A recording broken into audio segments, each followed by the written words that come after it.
అర్ధరాత్రి 1 గంటకి 2 గంటలకి ఒకే ఒక విదేశీ వనిత వర్షం పడుతుంటే అరుణాచలానికి గిరి ప్రదక్షిణం చేస్తూ వెళ్ళిపోతూ ఉంటుంది.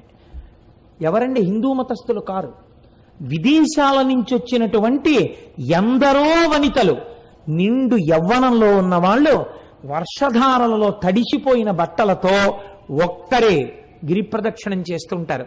వాళ్ళని చెనకిన వారు కానీ, వాళ్ళ వెనక పడ్డవారు కానీ, వాళ్ళతో పరిహాసమాడిన వాళ్ళు కానీ మీకు గిరి ప్రదక్షిణంలో కనపడరు. నేను ఒకసారి చూసి తెల్లబోయాను. మీకు ఒక విచిత్రమైన విషయం చెప్పనండి.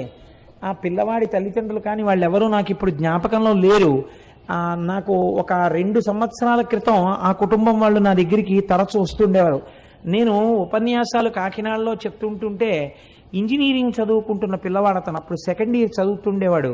నేను తరచూ చంద్రశేఖర పరమాచార్య స్వామి వారి గురించి చెప్తుంటే అతను